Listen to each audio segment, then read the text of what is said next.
लखनौमध्ये ट्रक आणि कारची धडक झाली आहे। यामध्ये 4 लोकांचा मृत्यू झाला असून 7 लोक जखमी आहेत। मुख्यमंत्री योगी आदित्यनाथ यांनी या अपघात प्रकरणाची दखल घेतली असून जखमींवर योग्य ते उपचार करण्याच्या सूचना केल्या आहेत। यूपीतल्या गौतम बुद्ध नगरमध्ये झालेल्या चकमकीनंतर 25,000 रुपयांचे बक्षीस असलेल्या गुन्हेगाराला पोलिसांनी अटक केली आहे। नंबर प्लेट नसलेल्या मोटारसायकलवरून पळून जात असल्याचं आढळून आल्यानं पोलिसांनी त्याला अटक केली।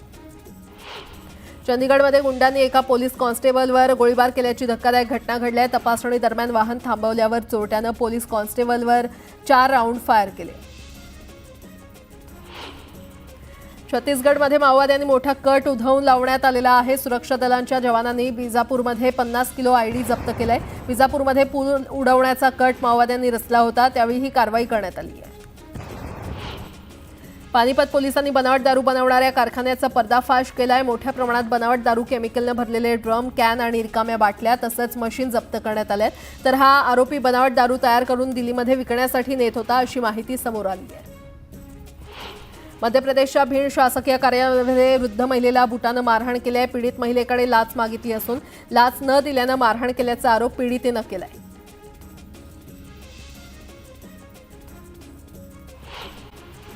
मुंबई विमानतळानं गेल्या वर्षी विक्रमी प्रवासी संख्या हाताळल्यानंतर आता मालवाहतुकीमध्ये देखील नवा उच्चांक गाठलाय। 2023च्या तुलनेमध्ये 2024 या वर्षामध्ये मुंबईतून झालेल्या मालवाहतुकीमध्ये 17% वाढ नोंदवली गेली आहे।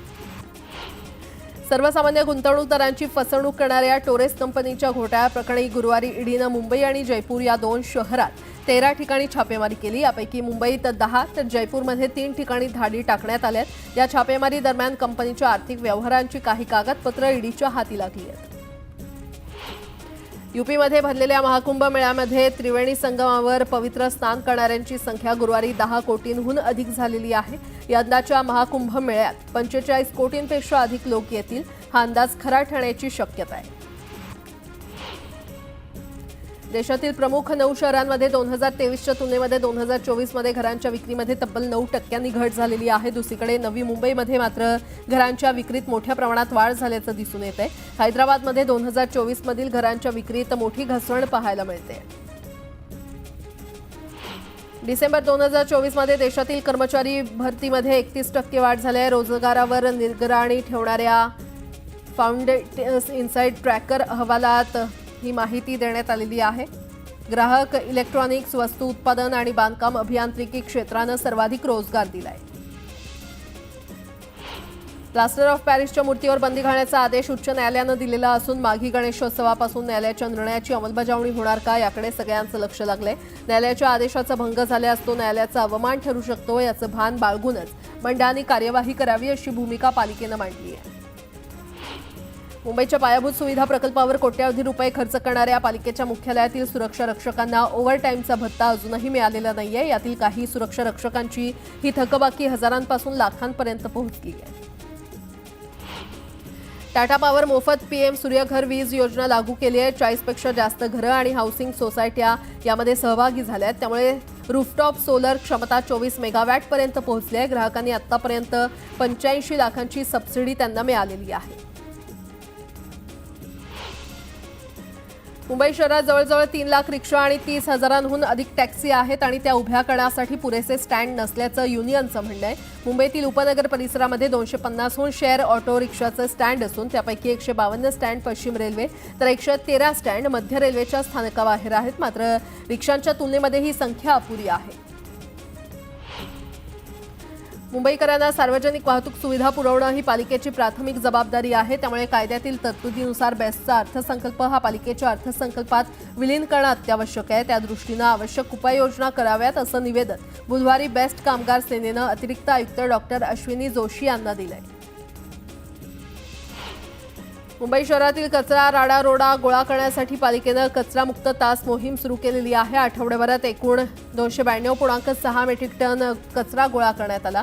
या मोहिमेमध्ये तब्बल 8,654 लोकांनी सहभाग घेतल्याचं स्पष्ट झालंय। मुंबईतील आरटीओ कार्यालयांनी गेल्या वर्षभरात 3,19,000 ड्रायव्हिंग लायसन्स दिलेले आहेत। त्यापैकी सर्वाधिक लायसन्स मुंबई सेंट्रल आरटीओ कार्यालयानं वितरित केले। पश्चिम द्रुतगती महामार्गावरील वाहतूक सुरळीत आणि वेगवान व्हावी यासाठी महापालिका आयुक्त भूषण गगराणी यांनी स्वतः लक्ष घातले। वांद्रे ते दहिसर या 25 किलोमीटर लांबीच्या महामार्गाची गुणवत्ता सुधारण्याच्या दृष्टीने काय करता येईल याचा आढावा घेण्यासाठी आयुक्तांनी गुरुवारी अधिकाऱ्यांसह महामार्गाची पाहणी केली। वाढते रस्ते अपघात कमी करण्यासाठी राज्यातील 90 महामार्गावर ITMS लावण्याचा निर्णय परिवहन खात्याने घेतलेला आहे। त्यासाठी सुमारे 800 कोटी रुपयांचा खर्च अपेक्षित आहे। याकरता महामार्गावर प्रत्येकी 20 किलोमीटरवर कमानी उभारण्यात येणार असून त्यावर CCTV कॅमेरे लावण्यात येणार आहेत। नगर अर्बन बँकेमध्ये 291 कोटी रुपयांच्या भ्रष्टाचार प्रकरणी कोतवाली पोलीस ठाण्यामध्ये 2022ला 94 आरोपींच्या विरोधात गुन्हा दाखल केला होता। या प्रकरणात पोलिसांनी आतापर्यंत 16 आरोपींना अटक केली असून 17 आरोपींनी अटकपूर्व जामीन घेतलाय। या आरोपपत्रात 20 नंबरला आरोपी केदार केसकर याचं नाव आहे आणि केदार केसकर हे सरकारी वकील असून ते आजही श्रीगोंदा न्यायालयामध्ये सरकारी वकील म्हणून काम करत आहेत। रत्नागिरी जिल्ह्यामध्ये माकडांची संख्या वाढल्याने या वन्य प्राण्यांपासून मोठ्या प्रमाणात शेतीला धोका निर्माण झाला आहे। अशात वन विभागाच्या माध्यमातून जिल्ह्यात माकडं पकडण्याची मोहीम सुरू झाली आहे। ही मोहीम पुढील 4 महिने सुरू राहणार असल्याचं सांगितलं जातंय।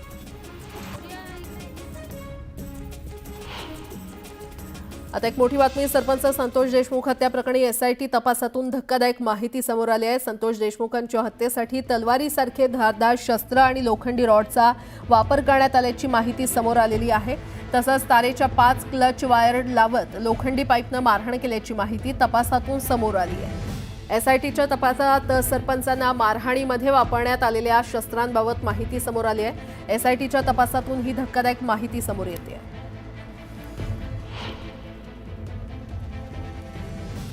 तर आपण पाहतोय तर सरपंच संतोष देशमुख हत्या प्रकरणी SIT तपासातून ही धक्कादायक माहिती समोर आलेली आहे।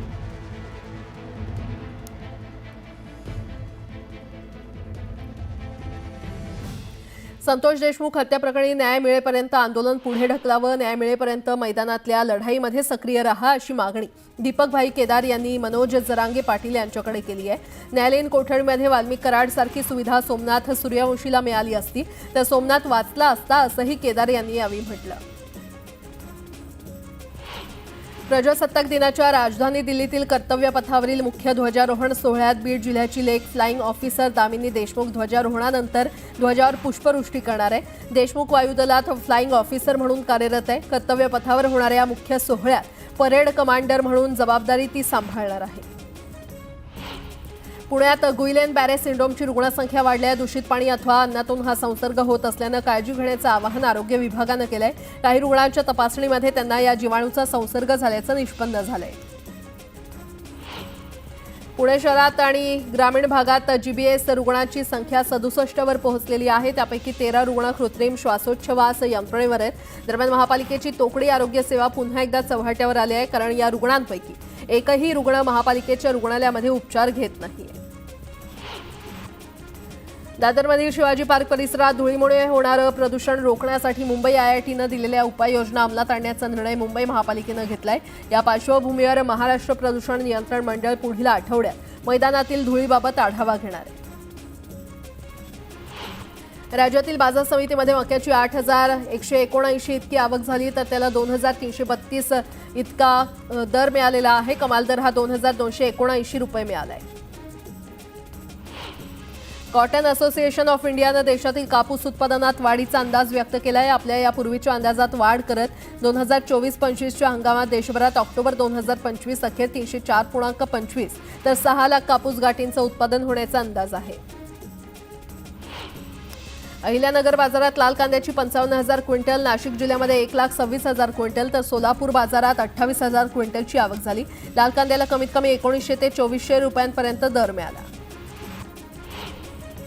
राज्यातील बाजार समितीमध्ये सोयाबीनची 35,801 क्विंटल आवक झाली तर सोयाबीनला 4,006 रुपये प्रति क्विंटल इतका दर मिळाला। कमाल दर हा 4,241 रुपये प्रति क्विंटल इतका मिळाला। राज्य सरकारनं विदर्भातील 4 जिल्ह्यातील नुकसान झालेल्या संत्री उत्पादक शेतकऱ्यांना 165 कोटी 83 लाखांची मदत देण्यास मंजुरी दिली आहे। याबाबतचा शासन निर्णय नुकताच निर्गमित करण्यात आला आहे।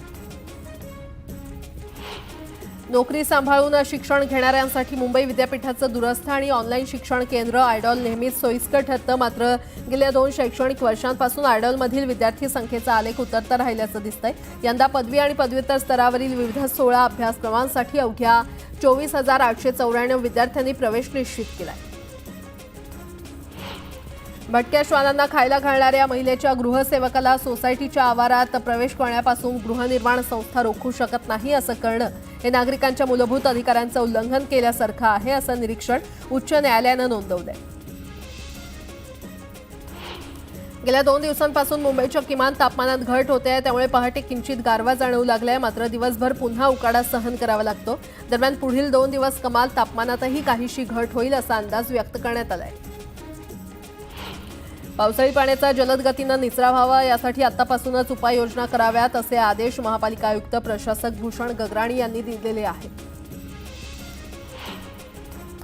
पुण्यामध्ये देश आणि राज्य पातळीवर अतिमहत्त्वाच्या व्यक्तींचा राबता वाढलाय. गेल्या वर्षी पुणे शहरात अतिमहत्त्वाच्या व्यक्तींचे 853 दौरे झाले असून 2023च्या तुलनेमध्ये अतिमहत्त्वाच्या व्यक्तींच्या दौऱ्यात दुपटीनं वाढ झाली आहे. पुण्यात महिलांवरील अत्याचारांच्या गुन्ह्यांमध्ये वाढ झालेली आहे. महिलांवरील अत्याचारांचे गुन्हे प्राधान्यानं नोंदवून त्यांना न्याय द्यावा तसंच आरोपींना कठोर शिक्षा होण्यासाठी प्रयत्न करावेत अशा सूचना शहरातील सर्व पोलीस ठाण्याच्या प्रमुखांना देण्यात आल्या. आंबेगाव तालुक्यातील फणसवाडी गावच्या जिल्हा परिषदेच्या शाळेच्या इमारतीची दुरवस्था झाली आहे. त्यामुळे चिमुकल्यांवर आता जीव मुठीत धरून शिक्षणाचे धडे गिरवण्याची वेळ आलेली आहे आणि त्यामुळे तातडीनं या शाळा दुरुस्त करण्याची मागणी होती आहे. जुन्नर तालुक्यामध्ये गेल्या 4 दिवसांपासून दिवसा 3 फेज वीज दिली जाते आहे. मात्र दिवसाची 3 फेज वीज दिली जात असताना त्यामध्ये 2 तासाची कपात करण्यात आली असल्यानं शेतकरी हवालदिल झालाय. केंद्रीय अर्थमंत्री निर्मला सीतारामन 1 फेब्रुवारीला केंद्र सरकारचा अर्थसंकल्प सादर करणार आहेत. अर्थसंकल्पात अटल पेन्शन योजनेबाबत सरकारकडून मोठी घोषणा केली जाण्याची शक्यता असून या पेन्शन योजनेतून दिल्या जाणाऱ्या पेन्शनच्या वाढ करण्याची शक्यता आहे. सध्या अटल पेन्शन योजनेतून 1,000 ते 5,000 रुपयांची रक्कम दिली जाते. शासकीय जमिनीवरील अतिक्रमण तात्काळ हटवण्याचे आदेश देण्यात आले. सार्वजनिक बांधकाम विभागाच्या राज्यातील अनेक जमिनींवर अतिक्रमण केल्याचं निदर्शनास आल्यानंतर राज्य सरकारनं कडक भूमिका घेतली. अशा बांधकामांना परवानगी देणाऱ्या अधिकारी आणि कर्मचाऱ्यांवर कडक कारवाईचा इशारा देण्यात आलाय. नवी मुंबई पोलिसांच्या माध्यमातून वाशी इथे पोलीस खात्यातील कर्मचारी आणि त्यांच्या कुटुंबासाठी सांस्कृतिक कार्यक्रमाचं आयोजन करण्यात आलं होतं. जल्लोष वर्दीतल्या गर्दीचा या कार्यक्रमाला मराठी अभिनेते स्वप्नील जोशी देखील उपस्थित होते.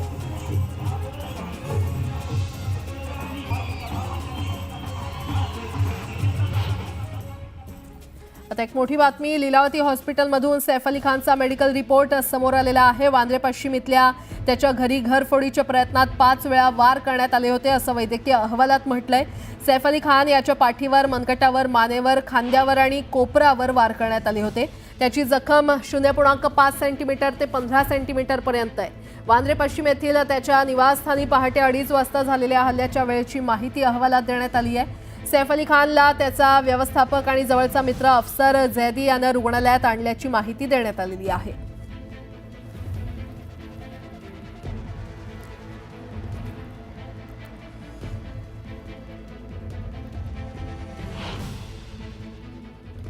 जळगावचे यावल तालुक्यातील पीएम किसान योजनेच्या लाभार्थ्यांनी शेतकरी ओळखपत्र तयार करण्याचं आवाहन तहसीलदारांनी केलेलं आहे. आगामी काळात शेतकऱ्यांना सदर कार्ड नसल्यास शासकीय योजनेचा लाभ घेता येणार नाही.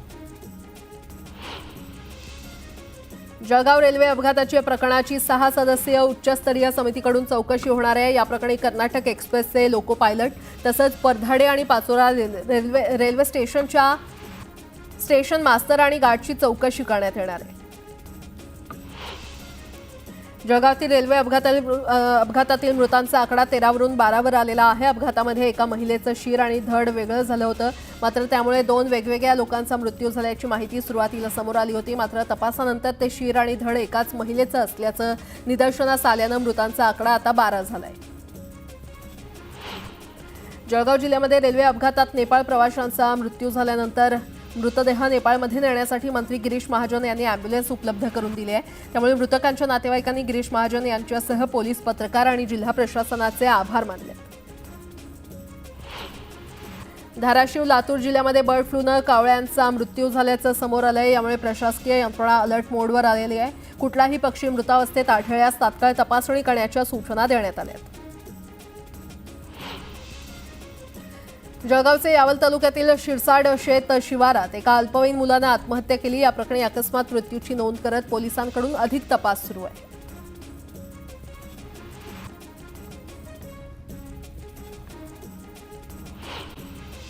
बातमीपत्रामध्ये आता पाहणार आहोत प्रत्येक जिल्ह्यातली बातमी अतिशय वेगवान स्वरूपात. बातमी 36 जिल्ह्यांची या बुलेटिनमध्ये सुरुवात करूया. वेळ आल्यास स्वबळावर लढण्याचा निर्णय घेणार, महापालिकेसाठी कार्यकर्त्यांच्या मनाप्रमाणे निर्णय घेणार असं म्हणत उद्धव ठाकरेंनी महापालिका निवडणुकीसाठी स्वबळाचे संकेत दिले. स्वबळावर निवडणूक लढवण्यासाठी मनगटात ताकद लागते असा टोला एकनाथ शिंदेंनी उद्धव ठाकरेंना लगावलाय. ज्यांनी बाळासाहेबांचे विचार सोडले त्यांची अवस्था ना घरका ना घाटका अशी झाली आहे असंही शिंदे म्हटले. उद्धव ठाकरेंनी कुणालाही इशारा दिला नाही तर कार्यकर्त्यांशी बोलून मगच स्वबळाचा निर्णय होईल असं ते म्हटले. चर्चा करूनच निर्णय घेतला जाईल असं उबाठा नेते अनिल परब यांनी स्पष्ट केलं. बाळासाहेब ठाकरेंच्या जयंतीनिमित्त उबाठा पक्षाचा मेळावा पार पडला. या मेळाव्यातून उद्धव ठाकरेंनी अमित शहांसह उपमुख्यमंत्री शिंदेंवर निशाणा साधला. अमित शहांनी घटनाबाह्य सरकार लादलं, त्यांचा समाचार घेतच राहणार असा इशारा उद्धव ठाकरेंनी दिला. वाघ काय असतो आणि पंजा काय असतो ते येत्या काळात दिसेल. मराठी माणसाच्या नादी लागू नका. जिथे औरंगजेबाला झुकवलं तिथे मोदी शाह किस झाड की पत्ती अशा शब्दात उद्धव ठाकरेंनी निशाणा साधला. खुर्चीसाठी उद्धव ठाकरेंनी बाळासाहेब ठाकरेंचे विचार सोडले. मोदी शहांवर खालच्या पातळीवर टीका करणाऱ्यांना जनतेनं निवडणुकीत खरी जागा दाखवली अशा शब्दात उपमुख्यमंत्री एकनाथ शिंदेंनी उद्धव ठाकरेंच्या टीकेचा समाचार घेतला. गद्दारांनी वार केला तरी मी संपणार नाही, गद्दारांना गाडूनच संपणार, मैदान सोडेन तर जिंकूनच सोडेन असं म्हणत उद्धव ठाकरेंनी शिवसेनेला आव्हान दिलंय. महापालिका निवडणुकीत आम्हाला गाडायची भाषा करता, एकदा निवडणुका होऊ देत मग बघा कोण कोणाला गाडतं असं म्हणत संजय शिरसाट यांनी उद्धव ठाकरेंच्या टीकेला जोरदार प्रत्युत्तर दिलंय. मुख्यमंत्री देवेंद्र फडणवीस दावोसला एकटेच गेले. त्यांनी एकनाथ शिंदेंना सोबत नेलं नाही, त्यामुळे एकनाथ शिंदे रुसून त्यांच्या गावी गेले होते. रुसूबाई रुसू गावात जाऊन बसू अशी मिश्किल टिप्पणी करत उद्धव ठाकरेंनी शिंदेंना टोला लगावला. ठाकरे गटातील काही खासदार शिंदेंच्या शिवसेनेच्या संपर्कात असल्याची चर्चा आहे. दरम्यान जे बाजारू लोक आहेत ते जातील. याआधी पण अनेक गेले पण शिवसेना वाढत राहिली अशी प्रतिक्रिया माजी खासदार विनायक राऊत यांनी दिली आहे. राजकारणात दगाबाजीशिवाय काहीही होत नाही, पुढं पिक्चर अजून बाकी आहे असं वक्तव्य बच्चू कडू यांनी केलंय. आगामी काळात कोण कोणाला सोडणार, कोण कुठे जाणार हे लवकरच तुम्हाला दिसेल असा दावा देखील कडू यांनी केलाय. शिवसेना मेळाव्याला आमदार तानाजी सावंत आणि अब्दुल सत्तार उपस्थित राहिले नाहीत. मंत्रिपद न मिळाल्यानं दोघेही नाराज असल्याची चर्चा होती. दरम्यान आता गैरहजेरीमुळे दोघांची नाराजी उघड झाली आहे.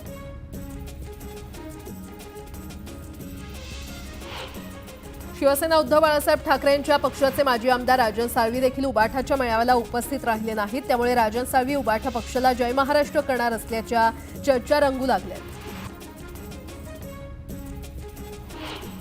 शिवसेनेवर टीका करणारी तोंड बंद झाली नाहीत तर आगामी काळात 20 ते 2 व्हायला वेळ लागणार नाही असं म्हणत एकनाथ शिंदे यांनी ठाकरे गटावर टीकास्त्र सोडले.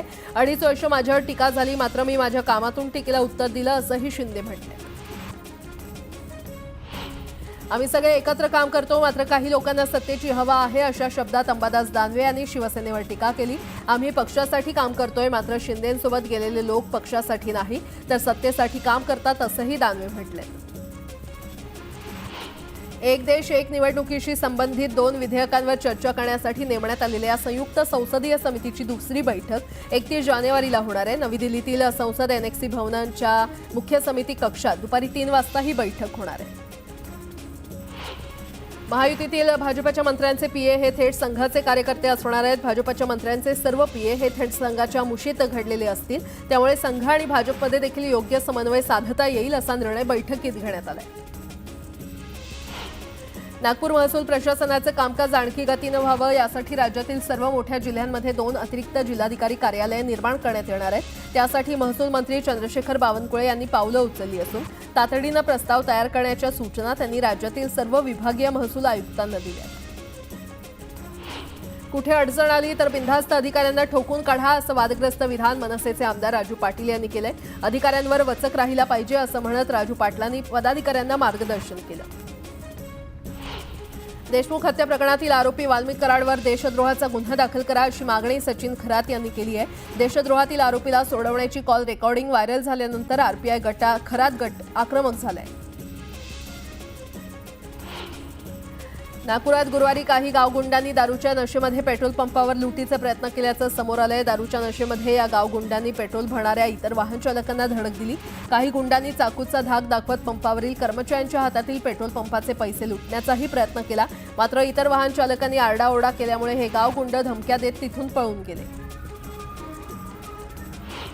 पुण्यात गुइलेन बॅरे सिंड्रोमची बाधा कॅम्पॉइलोबॅक्टर जेजुनी हा जीवाणू आणि नोरोव्हायरस या विषाणूमुळे झाल्याचं उघड झालंय। दूषित अन्न आणि पाण्यातून हे जीवाणू आणि विषाणू पसरत असल्यानं पुण्यातील रुग्णांना बाधा यामुळेच झाल्याची शक्यता व्यक्त होते। जळगावच्या भडगाव तालुक्यातील कसगाव नागद हा रहदारीचा मुख्य रस्ता मोठ्या प्रमाणात खराब झालाय आणि त्यामुळे रस्त्यावर अपघात वाहन दुरुस्त होण्याचे प्रकार वाढलेत। खराब रस्त्यामुळे वाहनधारकांना मोठी कसरत करावी लागते। जळगावच्या शिरसोली शिवारात असलेल्या नागवेलच्या पानमळ्यावर रोगाचा प्रादुर्भाव झालाय। त्यामुळे नागवेलची पानं करपू लागल्यानं पानमळा उभारलेल्या शेतकऱ्याचं मोठं नुकसान झालंय। दाऊसमधील आर्थिक परिषदेमध्ये नक्षलग्रस्त गडचिरोली जिल्ह्यामध्ये मोठी गुंतवणूक झाली आहे। त्यात 3 लाख कोटींहून अधिक गुंतवणूक ही गडचिरोलीमध्ये झाल्याचं समोर आलंय। त्यामुळे पुढील काळात हा जिल्हा औद्योगिक नकाशावर अग्रस्थानी येण्याची शक्यता आहे। केंद्रीय क्रीडा आणि युवक कल्याण राज्यमंत्री रक्षा खडसे यांनी रेल्वे दुर्घटनेतील जखमींची गोदावरी हॉस्पिटलमध्ये जाऊन भेट घेतली। तसंच जखमींची विचारपूस केली। जखमींच्या नातेवाईकांना भेटून त्यांनी दिलासा दिला। शासनाकडून सर्व प्रकारची मदत केली जाईल असं आश्वासन देखील त्यांनी दिलं। धाराशिवच्या भूम तालुक्यातील तरुण दूध उत्पादक शेतकऱ्यानं आपल्या रक्तानं पत्र लिहत दूध दरवाढीची मागणी केलेली आहे। या शेतकऱ्यानं दूध गाईच्या दुधाला 60 रुपये हमीभाव आणि म्हशीच्या दुधाला 70 रुपये हमीभाव देण्याची मागणी केली आहे। मागण्या न मान्य झाल्यास तीव्र आंदोलन करण्याचा इशारा देण्यात आलाय। गेल्या 2 वर्षांपासून कापसाला भाव मिळत नसल्यानं शेतकऱ्यांनी कापूस त्यांच्या घरात साठवून ठेवलाय। मात्र कापसामुळे आता शेतकऱ्यांना त्वचेचे आजार होत असल्याचं समोर आलंय। त्यामुळे आता शेतकऱ्यांवर मिळेल त्या भावात कापूस विकण्याची वेळ आली आहे। दादरला इंदू मिलच्या जागेवर उभारण्यात येणाऱ्या भारतरत्न डॉक्टर बाबासाहेब आंबेडकर स्मारकाचं उद्घाटन एप्रिल 2026 मध्ये करण्याचा मानस आहे अशी माहिती सामाजिक न्याय मंत्री संजय शिरसाट यांनी पाहणी करताना दिली। स्मारकासाठी लागणारा निधी वेळोवेळी उपलब्ध करून दिला जात असल्याचंही त्यांनी सांगितलं।